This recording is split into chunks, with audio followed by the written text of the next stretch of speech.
Test 2. You will hear a number of different recordings and you will have to answer questions on what you hear.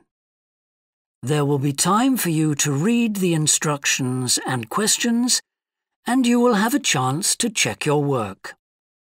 All the recordings will be played once only. The test is in 4 sections.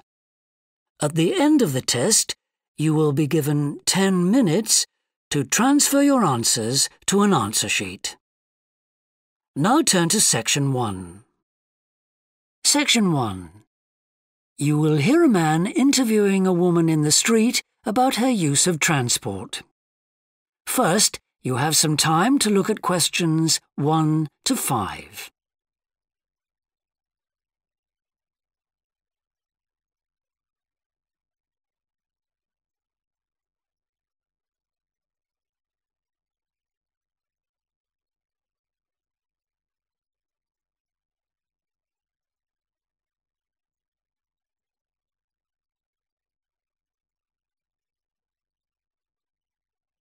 You will see that there is an example that has been done for you.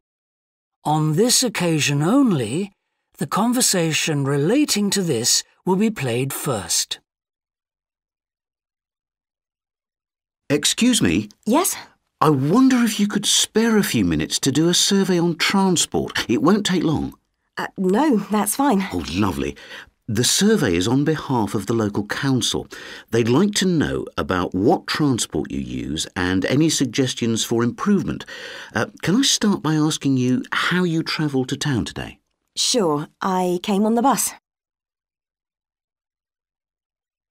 The woman travelled to town by bus, so bus has been written in the space.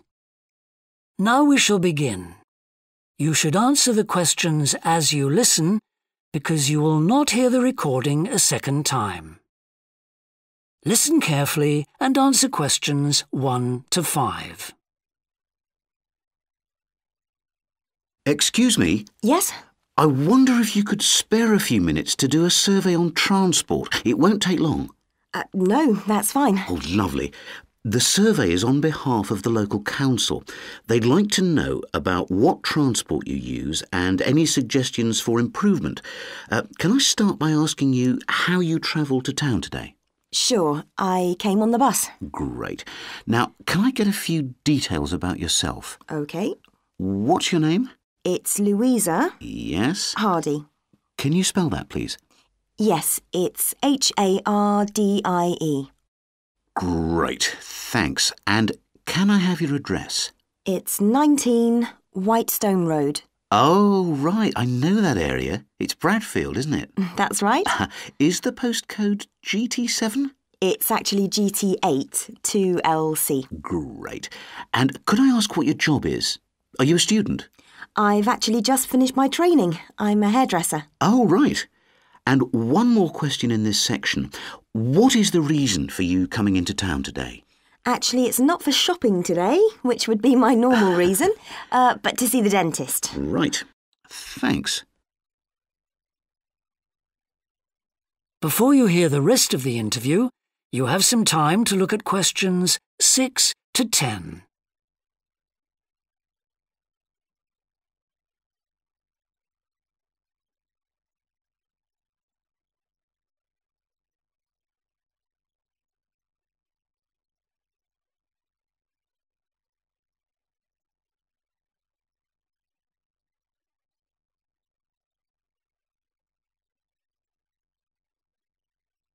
Now listen and answer questions 6 to 10.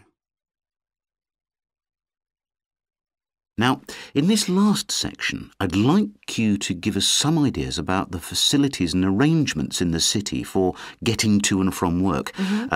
Any suggestions you have for improvements? Well, something I've thought about for some time is that when I do walk and I'm doing a later shift, I think the lighting should be better. Yes, good point. And of course, I think it's a real shame they've been cutting down on the number of footpaths. They should have more of those. Then people would walk more. Yes, right. And I don't think there are enough trains. That's why I don't use them. You have to wait so long. Thanks. And finally, I'd like to ask your opinion on cycling. As you may know, there's a drive in the city to get more people to cycle to work. Right. But we realise that there are things which the council, but also employers might do to help encourage workers to cycle to work. Yeah. Well, I have thought about it, and where I work, there are no safe places to leave your bikes. OK.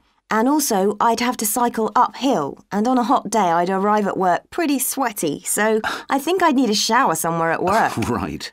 And I suppose the last thing is that I wouldn't be all that confident about cycling on such busy roads. I think I'd like to see you offering training for that. You know, I'd feel a lot better about starting if that was the case. Well, that's very helpful. Thank you very much for your time. No problem. Bye. That is the end of section 1.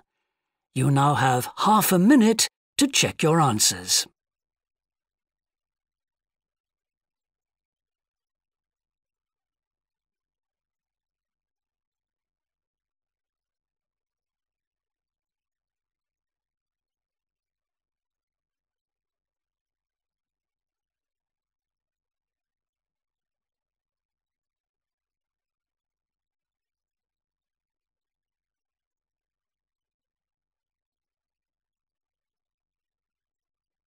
Now turn to section 2.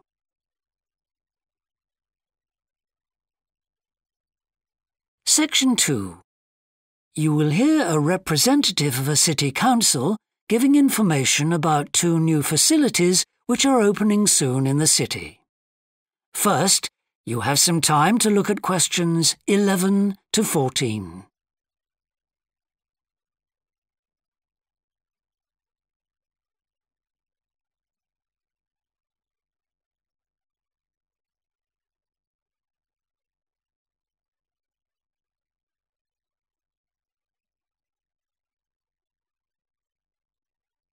Now listen carefully and answer questions 11 to 14. Good morning.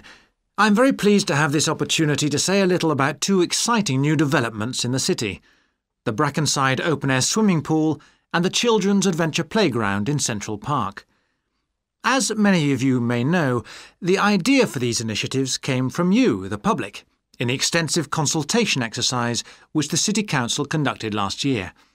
And they have been realised using money from the SWRDC, the South West Regional Development Commission. First of all, Brackenside Pool.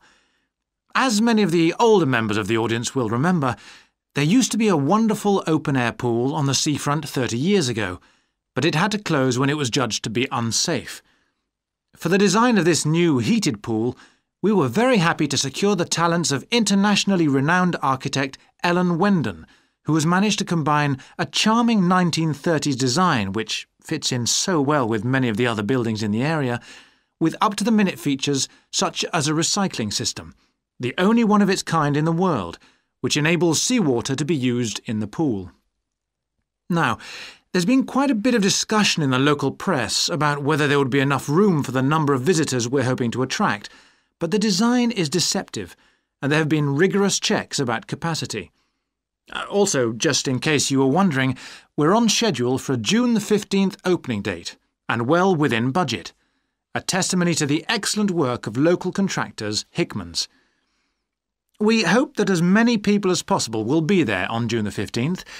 We have engaged award-winning actress Coral White to declare the pool open, and there'll be drinks and snacks available at the poolside. There'll also be a competition for the public to decide on the sculpture we plan to have at the entrance. You will decide which famous historical figure from the city we should have. Before you hear the rest of the talk, you have some time to look at questions 15 to 20.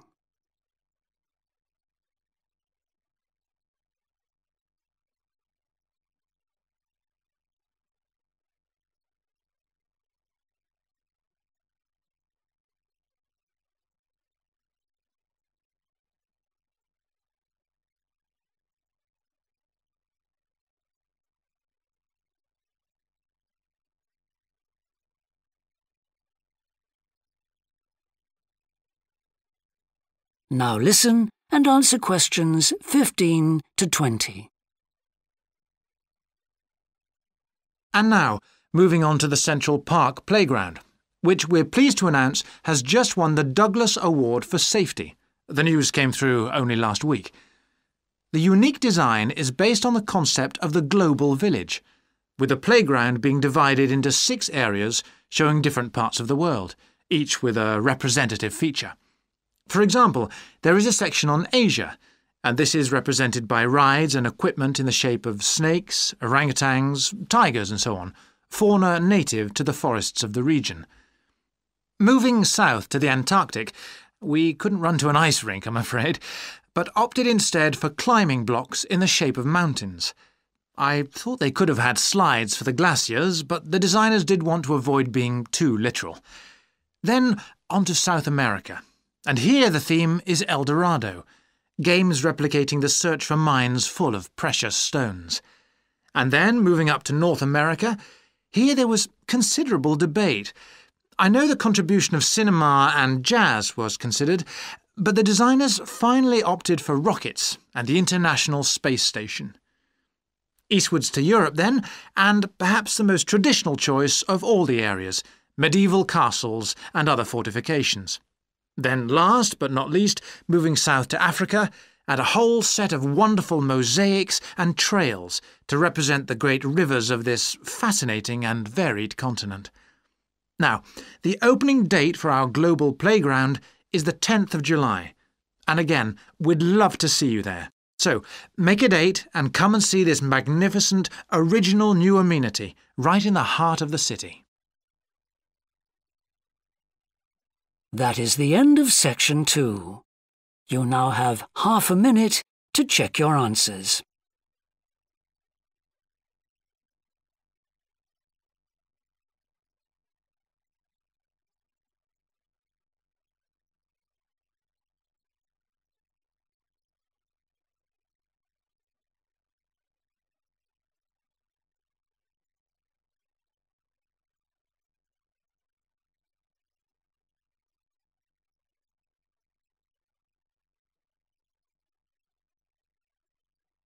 Now turn to Section 3.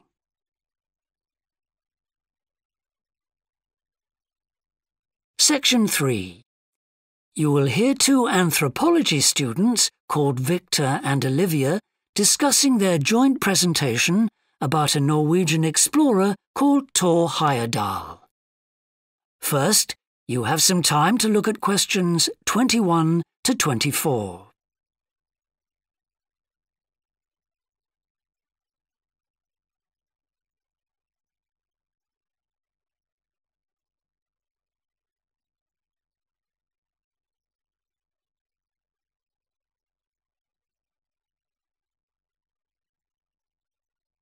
Now listen carefully and answer questions 21 to 24.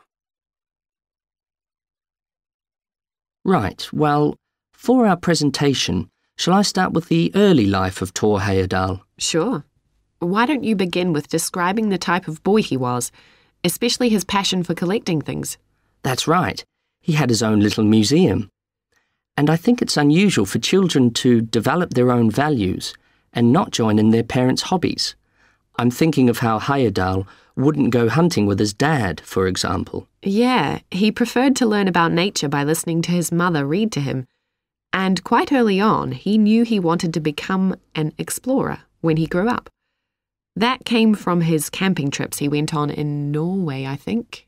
No, it was climbing that he spent his time on as a young man. Oh, right. After university, he married a classmate, and together they decided to experience living on a small island to find out how harsh weather conditions shaped people's lifestyles. As part of their preparation, before they left home, they learnt basic survival skills, like building a shelter. I guess they needed that knowledge in order to live wild in a remote location with few inhabitants, cut off by the sea, which is what they were aiming to do. An important part of your talk should be the radical theory Heyerdahl formed from examining mysterious ancient carvings that he happened to find on the island. I think you should finish with that. OK. Before you hear the rest of the discussion, you have some time to look at questions 25 to 30.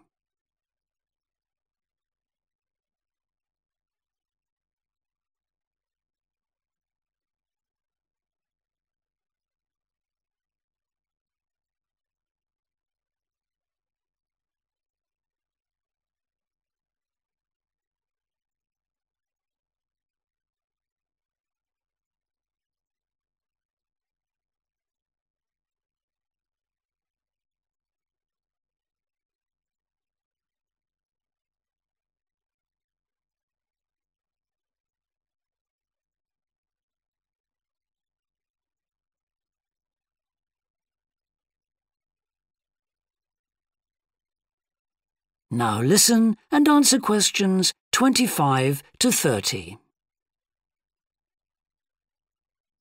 All right, Victor, so after your part, I'll talk about Thor Heyerdahl's adult life, continuing from the theory he had about Polynesian migration.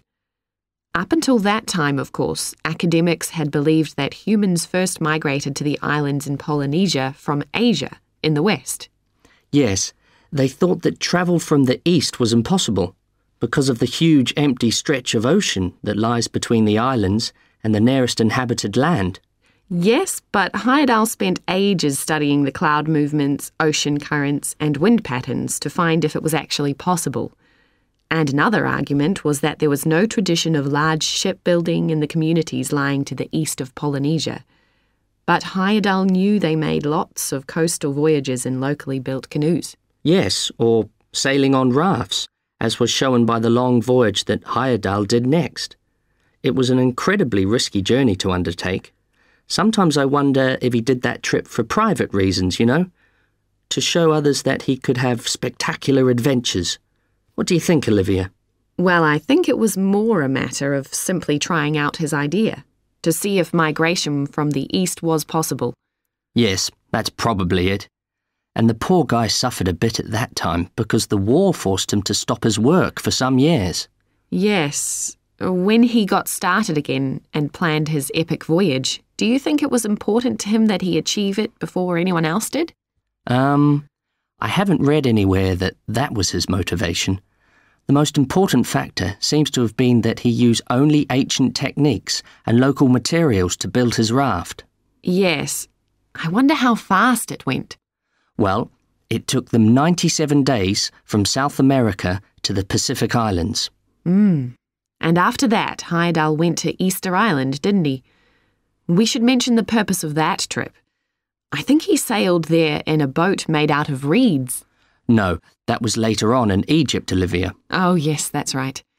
But what he wanted to do was talk to the local people about their old stone carvings and then make one himself to learn more about the process. I see. Well, what a great life.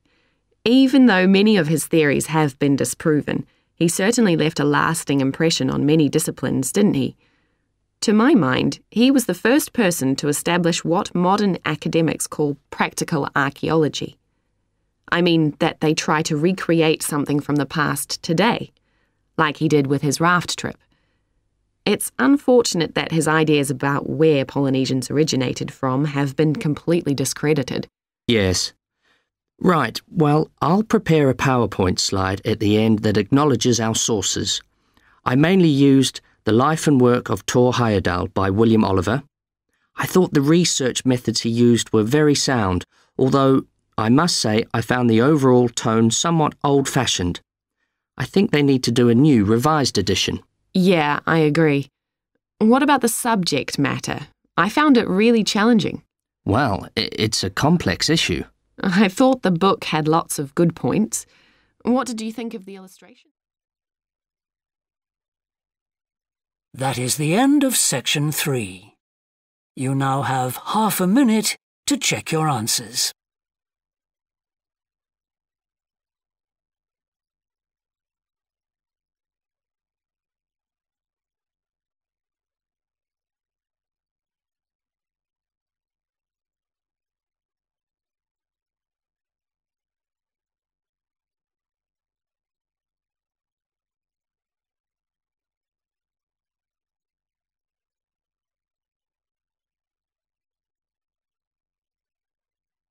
Now turn to Section 4.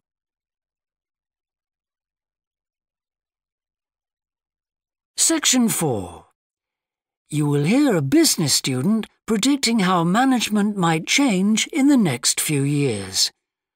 First, you have some time to look at questions 31 to 40.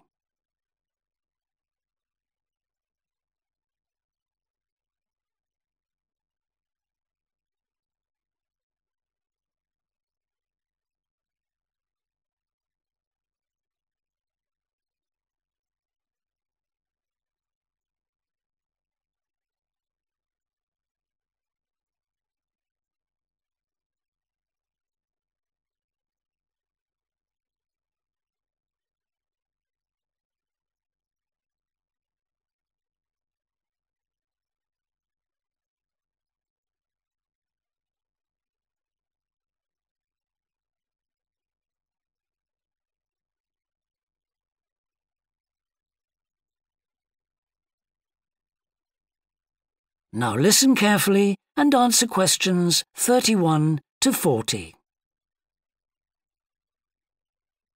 Well, I've been talking to managers in a number of businesses and reading surveys about the future of management. And what I'm going to present in this seminar is a few ideas about how the activity is likely to change in the next 10 years. It isn't a scientific statistical analysis, just some ideas for us to discuss. One area I want to mention is business markets, and I'm sure a really significant development will be a major increase in competition, with companies from all around the world trying to sell similar products. Consumers will have much more choice. For instance, food products sold in Australia might be manufactured in the USA, China, Finland, and dozens of other countries. At the same time, mergers and takeovers mean that governments are actually losing power to major global corporations. We can probably all think of companies that exert a great deal of influence, which may be good for consumers. A third point I want to make about markets is that in the rapidly expanding economies, such as India, China, Brazil, and Russia, demand is growing very fast. This is putting pressure on resources all over the world. I think businesses are becoming more open to external influences. In particular, companies are consulting customers more and more before making their business decisions. Companies are finding out what they want and providing it, instead of making products and then trying to sell them, which is the model of years ago. Another influence is that concerns about the environment will force manufacturers to extend product life cycles to reduce the amount of pollution and waste. And, in some cases, regulation will need to be strengthened. Many societies are much more fluid and democratic, and the structure of companies is changing to reflect that. I think we're going to see a greater emphasis within companies on teams created with a specific project in mind. And when they're completed, the teams will be disbanded and new ones formed. More and more people see work as simply one part of their lifestyle, and not the most important one.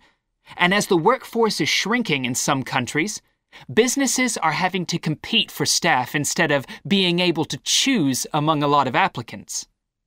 Typical examples that will attract and retain staff are traditional ones like flexible hours and, something that has been made possible by advances in technology, remote working, with people based at their home, abroad, or almost anywhere they choose.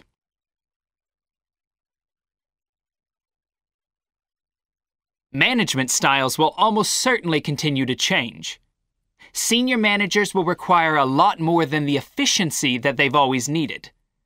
Above all, they'll need great skills in leadership so that their organization can initiate and respond to change in a fast-moving world where they face lots of competing requirements and potential conflicts. In most of the world, the senior managers of large businesses are mainly men in their 50s and 60s. The predominant style of management will almost certainly become more consultative and collaborative, caused, Above all, by more women moving into senior management positions. Many of the changes are influenced by developments in the wider economy. The traditional emphasis of business was manufacturing, and of course the service sector is very important. But we shouldn't overlook the growing financial contribution of IP, that is, intellectual property. Some books and films generate enormous sums from the sale of related DVDs, music, games, clothes, and so on. Another point I'd like to make is that although I've been talking about companies, one trend that they have to face is the move away from people working for the same employer for years. Instead, more and more people are becoming self-employed to gain the freedom and control over their lives that they're unlikely to get from being employed. Okay, well, that's all I want to say, so let's open it up for discussion. That is the end of section 4. You now have half a minute to check your answers.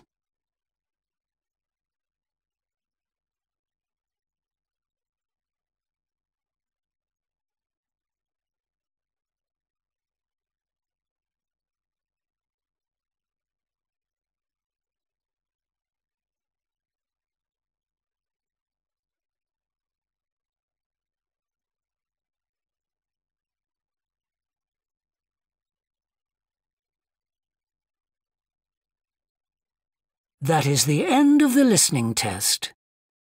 In the IELTS test, you would now have 10 minutes to transfer your answers to the answer sheet.